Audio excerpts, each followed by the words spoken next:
Topic है direct tax में income from salary. जो मैंने इसके पहले वीडियो अपलोड किया था उसमें शायद कुछ एडिटिंग इशू हो गया था, सो इसलिए मैंने उसको डिलीट कर दिया है। सो मैं रिटर्न अपलोड कर रही हूँ इस वीडियो को, ठीक है। पहले फॉर्मेट देखते हैं। Format for income and income for salary. पहला पर्टिकुलर और रुपीज़ का कॉलम बनेगा। उसमें पहले आएगा ग्रॉस बेसिक सैलरी। इसके मैंने कुछ नोट्स बनाए हैं, जो नोट्स मैं पीछे दिखाऊंगी आपको कि मतलब उसको सॉल्व कैसे करना है और नोट्स में क्या मैंने लिखा हुआ है, ठीक है। तो अभी बस ऐसा बेसिक रीड कर लेते हैं, फिर मैं आपको समझाती हूँ, ठीक है। उसके बाद कहता है अलावेंस, उसके बाद परक्यूसिट, फिर रिटायरमेंट, फिर अदर बेनिफिट्स। ये सारे बेनिफिट्स हैं, उसको ऐड करेंगे तो क्या आ जाएगा, ग्रॉस सैलरी। ग्रॉस सैलरी मतलब जिसके अंदर सब कुछ एडेड है, ठीक है। अब इसके बाद क्या करेंगे, लेस कर देंगे। क्या, डिडक्शन ये फिक्स्ड है, इसका कोई वो नहीं है कि मतलब ये कभी भी नहीं आएगा, ये हमेशा ही आएगा। और ये प्रोफेशनल टैक्स। एंटरटेनमेंट अलावेंस जब भी गवर्नमेंट एम्प्लॉय होगा देना आएगा, ठीक है, अदरवाइज़ नहीं आता है। चलो अब ये सारे माइनस कर लिया, डिडक्शन और एंटरटेनमेंट अलावेंस और प्रोफेशन। देन हम लोग ने क्या निकाल लिया, इनकम फ्रॉम सैलरी। ये फॉर्मेट जितना इजी दिख रहा है, काश ही इतना इजी होता, पर इतना इजी नहीं है, थोड़ा सा डिफ़िकल्ट है। और यही टॉपिक सबसे ज़्यादा डिफ़िकल्ट है अपने TYB में, इनकम फ्रॉम सैलरी। बाकी सारे लिटिल बिट ईजी है, अगर इनकम फ्रॉम सैलरी कर लिया ना तो वो सब उतने भी हार्ड नहीं पड़ने वाले हमको, ठीक है। नोट नंबर 1 देखते हैं, डिडक्शन अंडर सेक्शन 16। याद रखना है, ये सेक्शन याद रखना है। एक दो छोटे छोटे माइनर सेक्शन याद रखेंगे तो चलेगा। और क्वेश्चन रहेगा कि मतलब सेक्शन पे नंबर कटने वाले हैं क्या, ज़रूरी नहीं है, पर क्या पता शायद कट जाए, तो इसलिए याद रखने का एक दो सेक्शन एटलीस्ट याद रखो कौन सा सेक्शन है। जब सम सॉल्व करोगे ना तो लिखते जाएंगे तो सेक्शन याद होते जाएगा, ठीक है। Section 16(2) entertainment allowance only for the government employee. मैंने बताया ना, इधर ऊपर ही बताया कि ये गवर्नमेंट एम्प्लॉय के लिए होता है। उसका डिडक्शन कैसे होता है देखो, एक्चुअल अलावेंस, उसके बाद 1/5 of the gross basic salary, 1/5 of the gross basic salary, या 5,000। इन तीनों में से जो विच एवर इज लोएस्ट, सबसे कम कौन सा है, वही हमारा क्या होगा, डिडक्शन होगा, ठीक है। If not is given then assume non government employee. अगर हम लोग को बताया नहीं है कि ये गवर्नमेंट एम्प्लॉय है या फिर नहीं है, तो क्या अस्यूम करना है कि वो गवर्नमेंट एम्प्लॉय ही है, ठीक है। सेक्शन 16(3), ये 16(2) था, ये 3 है, ठीक है। क्या है, प्रोफेशनल टैक्स, ये डिडक्शन के सेक्शन से है। This deduction is available for all, ये सब लोग के लिए अवेलेबल है। एम्प्लॉय गवर्नमेंट और नॉन गवर्नमेंट कोई भी हो। Deduction is equal to actual amount paid और upon deducted. Deduction amount is given in the question. ये देखो, ये फॉर्मूला है, बट अपने को ये कैलकुलेट नहीं करना है। कितनी खुशी है नहीं, कितने सुख है हमारी ज़िंदगी में, ये बाकी लोगों को लगता है, हमारे लिए कुछ भी नहीं है, ठीक है। तो डिडक्शन का ये अमाउंट गिवन होगा, हमको फाइंड आउट नहीं करना है, इतना तो सुख है अभी भी। आगे हम लोग नोट नंबर 2 पे, वो क्या है, gross basic salary. Always consider gross basic salary for the calculation के लिए हम लोग को ग्रॉस बेसिक सैलरी ही चाहिए। अगर नेट दिया हुआ है तो पहले उसको ग्रॉस बनाएंगे, देन वी विल कैलकुलेट, ठीक है। तो क्या क्या आता है ग्रॉस बेसिक सैलरी में, net basic salary, TDS, profession tax, provident fund, फिर लोन और इंस्टॉलमेंट, एक्सेट्रा। इतने सारे आते हैं, जब को ऐड कर देंगे तो क्या आ जाएगा अपना gross basic salary. If nothing is given about the gross और net then assume the gross basic salary. अगर क्वेश्चन में नहीं लिखा है ये ग्रॉस सैलरी है, बेसिक सैलरी है, तो क्या मान लेने का, हाँ भाई, आँख मूंद के बोल देने का, ठीक है, तो ग्रॉस ही है, ठीक है ना। हम लोग का असम्पशन हमेशा ईजी वाला रहता है, याद रखना। नोट नंबर 3, अलावेंस के कुछ टाइप्स है, वो टाइप्स को धीरे धीरे पढ़ते हैं। Any fixed monthly amount paid by employer to his employee for a particular expenses irrespective of the actual amount of expenses is called as allowance। मतलब जो फिक्स अमाउंट है, जो मंथली पे किया जाता है, एम्प्लॉयर जो है एम्प्लॉय को पे करता है particular expense irrespective of actual amount, जिसका एक्चुअल अमाउंट ना जानते हुए भी वो पेमेंट करता है, उसको क्या बोलते हैं, अलावेंस। मतलब कि जैसे मैं बोल रही हूँ मेरे को ट्रैवलिंग अलावेंस मेरी कंपनी पे कर रही है, XYZ कंपनी मुझे ट्रैवलिंग अलावेंस पे कर रही है, तो थिंक सो मेरा ट्रैवलिंग का 1000 रुपये जा रहा है, बट वो कंपनी मुझे 2000 पे कर रही है। तो ये 1000 मतलब वो सारा कैलकुलेट करके उसने बोला मैं फिक्स इतना दूंगा ही तुमको, ठीक है। अब तुम्हारी मर्जी, मैं क्या कर रही हूँ, मैं आधे दिन पैदल घूम रही हूँ, आधे दिन मैं टैक्सी कर रही हूँ, मैं पूरा टैक्सी में मैं इधर पे 1000 रुपीज़ बचाने की कोशिश कर रही हूँ। तो ये वो नहीं देखने वाला कि तुम क्या बचाने की कोशिश कर रहे हो, ठीक है। वो यही देखेगा कि तुम कितना लगता है, एक्चुअल में कितना लगता है। और ये जो पंचायत है ना सैलरी का, ये उन लोग का होता है जिनकी इनकम अच्छी होती है, बाकी लोगों के लिए ये सब कुछ नहीं होता।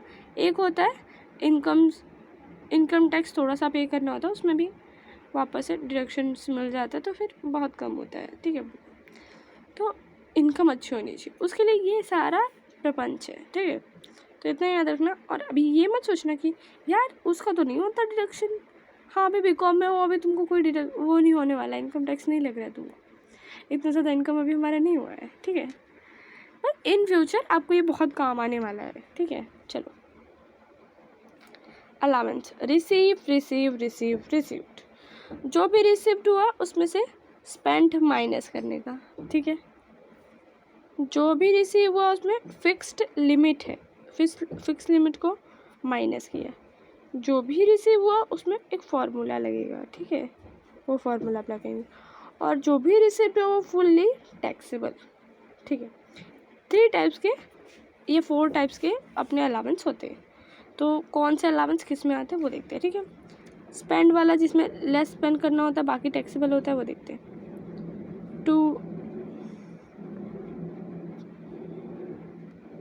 टूर एंड ट्रांसफ़र अलाउंस, मतलब कि कहीं घूमने के लिए जा रहे हैं, if transfer to another, मतलब अदर ऑफिस, मतलब अगर दूसरे ऑफिस में ट्रांसफ़र किया, बॉस ने ट्रांसफ़र किया, तो फिर वो जो अलाउंस लगेगा वो, तो उसमें क्या करना है, जितना अलाउंस लगा उसको माइनस कर दिया, बाकी क्या होगा, टैक्सेबल होगा, ठीक है। यूनिफॉर्म अलाउंस, कि यहाँ का फिक्स यूनिफॉर्म कोड है, जैसे अपना स्कूल का रहता था वैसे किसी ऑफिस का भी होता है, कि तो सेट वेट होके आने के लिए, अच्छे से अच्छा यूनिफॉर्म पहनने के लिए, अच्छे से आने के लिए यूनिफॉर्म अलाउंस मिलता है, ठीक है। डेली अलाउंस हमेशा अलाउंस मिलता था, जो डेली का ट्रैवलिंग का अलाउंस होता है, ये सब, ठीक है। हेल्पर अलाउंस, मैंने एक हेल्पर अपॉइंट किया, उसका मेरे को अलाउंस मिलता है। तो जितना स्पेंड होता है वो माइनस करने का, जितना रिसीव हुआ उसमें से स्पेंड माइनस करने का, बाकी सब होगा टैक्सेबल। रिसर्च अलाउंस मैं किसी भी चीज़ पे रिसर्च कर रही हूँ, तो मेरे को मेरी कंपनी उसका अलाउंस दे रही है, तो जितना मेरा स्पेंड हो रहा है उसको, जितना मिला उसमें से जितना स्पेंड हो रहा है उसको माइनस कर दिया, तो जो आएगा वो। उसके बाद कन्वीनियंस अलाउंस,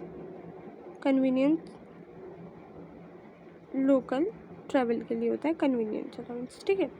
तो जितना स्पेंड हुआ उसमें से माइनस कर देने का, तो जो आएगा अमाउंट वो टैक्सेबल होगा। इसका देखो क्या है, तो टी उधर सी, ठीक है,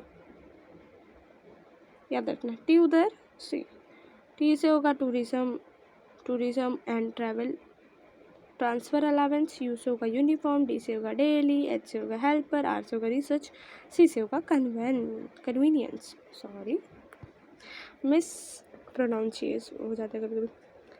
रिसीव, अब सेकंड वाली रिसीव में से क्या करना है, फिक्स्ड लिमिट माइनस करना है। लिमिट ऑलरेडी डिसाइडेड है, उतना ही माइनस करना है, और वो कौन डिसाइड कर रहा है, हमारा क्वेश्चन, ठीक है। हमें कहीं और से नहीं लाना है, क्वेश्चन हमारा डिसाइडेड होता है, प्री डिसाइडेड होता है, ठीक है। तो क्या होगा, तो जितना भी फिक्स लिमिट है, रिसीव में से फिक्स लिमिट माइनस किया, जो भी अमाउंट है वो क्या होगा, टैक्सेबल होगा। उसमें कौन सा आता है, ट्रैवलिंग अलाउंस आता है, एजुकेशन अलाउंस आता है, हॉस्टल अलाउंस आता है। एजुकेशन अलाउंस जैसे जो भी काम कर रहा है उसके भी बच्चे होंगे, उन लोग का जो अलाउंस लग रहा है वो क्या होगा, वो एजुकेशन अलाउंस होगा। हॉस्टल अलाउंस, जिस हॉस्टल में रह रहा है उसका जो रेंट आता है उसके हिसाब से कुछ अलाउंस दे रहा है वो, इसको भी डिटेल में पढ़ेंगे, ठीक है। पहले भी ऐसे नॉर्मल पढ़ लेते फिर डिटेल में पढ़ते हैं, ठीक है। रिसीव्ड फार्मूला टैक्सेबल, रिसीव में से लेस करेंगे फार्मूला, तो क्या जो आएगा वो टैक्सेबल। उसमें क्या आता है, हाउस रेंट अलावेंस। और जो किसी में नहीं आता, मतलब ये टीसी उधर जा, TEH और H, टीसी उधर जा, टी उधर सी या TC उधर चलेगा दोनों, मैंने ऐसा लिख दिया, मेरे को ऐसा समझाता तो। और TEH और H, टी उधर सी, टी उधर सी, TEH और H, इन तीनों में जो नहीं आया वो कहाँ पे जाएगा, इनके पास जाएगा, इनके पास, ठीक है। चलो ठीक है, नेक्स्ट चलते हैं, travelling allowance. Travelling allowance and transport allowance for the journey between home and office, this is called as a communication allowance. मतलब जर्नी को वो करना है, मतलब तय करना है कहाँ से कहाँ का, ऑफिस से अपने हाउस का। उसमें एक्सेम्प्ट क्या है, अप टू 1600 रुपये जो है वो एग्जेम्प्ट है normally, up to 32,000 for handicapped. जो हैंडीकैप्ड रहेगा उनके लिए दोगुना एग्जेम्प्ट है, ठीक है। ये देखते थोड़ा सा, एक छोटा सा सवाल है, इसमें क्या है, ट्रैवल अलावेंस है इतना, स्पेंड हुआ इसका इतना, तो क्या आएगा ट्रैवलिंग अलावेंस। इसका पहले 12 से गुणा करेंगे क्योंकि ये 1 महीने का दिया होता है, ठीक है। तो इंटू 12 करेंगे तो 12 मंथ्स का अपना निकल जाता है। लेस करेंगे उसमें से एक्सपेंस उसमें भी 12 का इंटू करेंगे, ये फिक्स है। 12 देखने का कितने मंथ के लिए दिया हुआ है, 12 मंथ का ये सैलरी है तो यहाँ पे 12 मंथ का होगा। हाउसिंग प्रॉपर्टी होता है ना, तो वहाँ पे वो लोग मंथ लिख के देते हैं कितने। चाइल्ड एजुकेशन अलावेंस, अब चाइल्ड को जो एम्प्लॉय मेरे इधर पे काम कर रहा है, बॉस तो बहुत अच्छा है अपना भाई, ये जो हमारे बॉस है मिस्टर एक्स भाई साहब, ये बहुत अच्छे हैं। ये क्या करते हैं, हमको हर तरीके के अलावेंस देते हैं। तो उन्होंने क्या दिया हमको, चाइल्ड एजुकेशन अलावेंस, ठीक है। तो एक जो मेंबर थे हमारे यहाँ के, उनके कितने थे, except up to the 1100 monthly per child for the maximum 2 child. मतलब ये फिक्स है ना अपने को कि बस 100 रुपया एक चाइल्ड को मिलेगा, और चाइल्ड कितने होने चाहिए, 2 ही होने चाहिए। फिर चलते पहले क्वेश्चन पे। एक हमारे इधर पे जो हमारे मतलब कलीग्स है, उनका एक ही बच्चा है, उनको अलावेंस मिलता है 250 per month. Children education allowance कितना होता है, 250 इंटू 12, 12 से इंटू करेंगे तो पूरे साल का निकल जाएगा बराबर। तो कितना आया, 3000 आया। और एग्जेम्प्ट कितना होता है, 100 पर मंथ होता है, 100 इंटू 12 किया तो पूरे ईयर का आ गया, तो आया इतना। तो दोनों को माइनस कर देंगे तो इतना, समझा, वेरी इजी है। फिर अभी इसके पास तो एक ही चिल्ड्रन था, कोई उनके पास 2 बच्चे, ये दूसरे के लिए गया, ये एक्स भाई साहब थे, ये वाई भाई साहब है, और ये जेड भाई साहब रहेंगे, ठीक है। तो जो वाई भाई साहब है उनके 2 चाइल्ड हैं, ठीक है। उनको 300 पर मंथ पर चाइल्ड मिलता है, मतलब एक चाइल्ड को 3 मंथ पर मंथ, एक चाइल्ड को 300 पर मंथ मिलता है। तो जो चिल्ड्रन एजुकेशन अलावेंस, इसका इंटू किया 2 से किया, क्योंकि 2 बच्चे हैं ना, वहाँ पे 1 से करना था इसलिए दिखाया नहीं, 1 से किया नहीं किया, एक ही बराबर नहीं। यहाँ पे कितने बच्चे, 2 बच्चे हैं, 2 बच्चे मतलब 2 से गुणा करेंगे, इंटू 12, 12 महीने के लिए दे रहे हैं ना, तो इसलिए इंटू 12। एक्सेम्प्ट में भी सेम होगा, 100 इंटू 12 इंटू 2, या फिर 2 पहले लिखो बाद में लिखो, नो इशू, कोई इतना कैलकुलेशन तुम्हारा देख नहीं रहा है, ठीक है। There is no basic formula.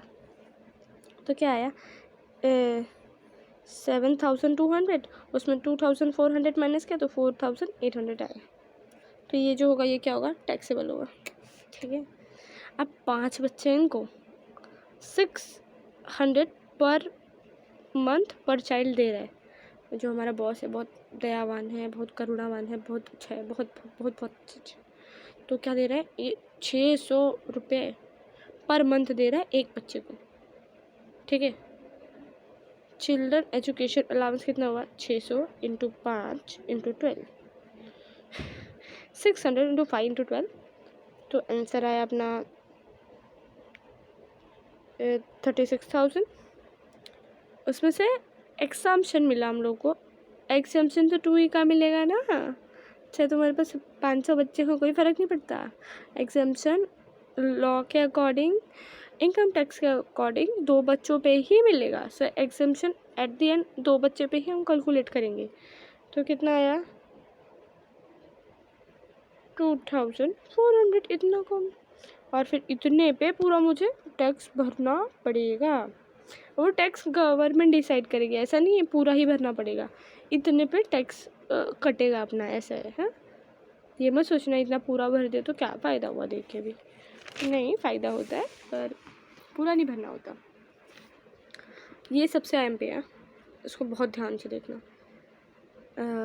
3 child है, 80 रुपये पर मंथ दे रहे हैं पर चाइल्ड। हाँ, चिल्ड्रन एजुकेशन अलावेंस 80 × 12 × 3 बराबर टैक्सेबल होगा 80 × 12 × 2 इतना। तो टैक्सेबल कितना होगा, इतना। ठीक है। Children hostel allowance exempt up to 300 per month पर चाइल्ड, मैक्सिमम 2 चिल्ड्रन। मैक्सिमम इधर भी 2 बच्चे होने चाहिए। 300 रुपया पर मंथ देता है, मतलब पूरे ईयर का 300 × 12 हो जाएगा। 300 × 12। चलते नीचे। हाउस रेंट अलावेंस तीसरा, वो जो एच था ना वहाँ पे, वो वाला एच है ये। वो जो यहाँ पे एच था, देखो देखो देखो, ये वाला। ठीक है, ये सब तो बेसिक है, इजी है, पर ये वाले को पूरे को अच्छे से एक्सप्लेन किया हुआ है। तो ये वाला जो एच है ना, उसके बारे में बात करते हैं। वो वाला एच है ये। This is the allowance paid by the employer to his employee to pay the rent of his residence house. ये किस लिए पे किया जाता है, तो जहाँ पे रहता है भाई हमारा जो बॉस है, वो बहुत दयावान करुणावान निष्ठावान है, पता है आपको। तो वो क्या करता है, हम लोग को हाउस रेंट भी देता है। हाउस रेंट अलावेंस इतना इतना अच्छा, ठीक है, इतना अच्छा है। तो जो हाउस रेंट अलावेंस देता है वो किस पे देता है, जो रेसिडेंस हाउस है उस पे देता है। ठीक है। Exemption is allowed only the employee is actually paying in rent. Exemption तभी अलाउड होगा जब तुम एक्चुअली में कहीं और जाके रह रहे हो। भी ऐसा तो कर नहीं सकते ना कि ये मेरा ओन हाउस है और मैं फिर भी मैं एग्जाम्पशन ले रहा हूँ, अलाउड नहीं है। ठीक है, मैं कहीं और रेंट पे रह रही हूँ, देन मुझे ये एग्जाम्पशन लेना अलाउड है। If employee is not paying any rent then entire house rent allowance received shall be taxable. अगर एम्प्लॉय तू हाउस रेंट अलावेंस ले रहा है और तू कुछ भी पे नहीं कर रहा है, तो क्या करेगा, मैं तेरा सारा जो मिल रहा है वो उस पर मुझे टैक्स देना पड़ेगा। टैक्स आएगा एक्सेप्ट कर कैसे होगा, एक्सेप्शन देखो। Actual house rent allowance receive, देखो या तो एक्चुअल वाला है वो 40% और 50% ऑफ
बराबर, फिर लेस करेंगे वर्किंग नोट, लेस करेंगे एक्सम्पशंस। एक्सम्पशन में क्या आएगा, other allowance 6000 into 12। Other allowance देखो यहाँ पे दिया हुआ है, मैं घर से कुछ भी नहीं लेके आती। और लेस डिडक्शन, डिडक्शन तो होता ही है ना, इसे क्या, ये पूरा करने पे क्या आ जाएगा, ग्रॉस बेसिक सैलरी आ जाएगा। फिर इंटरटेनमेंट अलावेंस, प्रोफेशनल अलावेंस, ये वाला जो एक्सेम्पशंस है ना, इसका भी वर्किंग नोट मैंने प्रिपेयर किया है, वो देखो कैसा है। हाउस रेंट अलावेंस इतना इतना आया, 40% किया मैंने इसका पूरा। ये देखो ये होगा, उधर पे पढ़ा था ना हम लोग ने, ये है एक्चुअल, ये बी होगा, ये एक्चुअल, जो एक्चुअल रेंट रिसीव हुआ ये वाला है, एक्चुअल वाला है। और ये वाला है वो 40% वाला जो हम लोग ने किया था जिसमें। और ये होगा बी, ये डी ये होगा, और ये क्या होगा बताओ जरा, ये दिया हुआ नहीं अपने को टीसी, तो फिर 0 लिख दिया है, एक प्लस करके इसका 40% निकाल दिया, क्योंकि इधर बताया नहीं है ना कौन सी जगह पे रहता है। बताया अगर 50% वाला होता तो बताया होता, ये मुंबई चेन्नई या फिर मुंबई चेन्नई दिल्ली या कोलकाता में रहता है, ऐसा बताया होता। पर नहीं बताया तो हम लोग अज्यूम कर लेंगे कि हमें 40% ही माइनस करना है, या अदर ही सेक्टर में कहीं पे रहता है, ठीक है। फिर ये जो तीसरी कंडीशन है वो है, ठीक है, ये इसको जोड़ के इसका 10 इसमें से इंटू 12 करने का, और इसको माइनस कर देने का।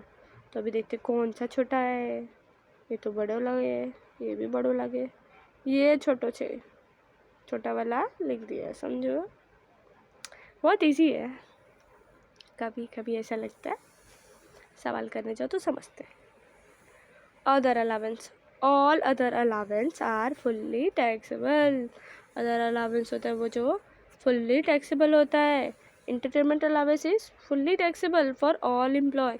अभी लगता है कि इंटरटेनमेंट अलावेंस पे तो जो गवर्नमेंट एम्प्लॉय होता है उनको तो वो नहीं, वो करना पड़ता, नहीं पे करना पड़ता। अरे वो सबके लिए है, ठीक है, और सबके लिए फुली टैक्सेबल है। उन लोग को क्या मिलता है, एग्जम्पशंस मिलता है, एग्जम्पशन मिलता है ना, टैक्सेबल सबके लिए, डिडक्शन नहीं मिलता, एग्जम्पशन मिलता है।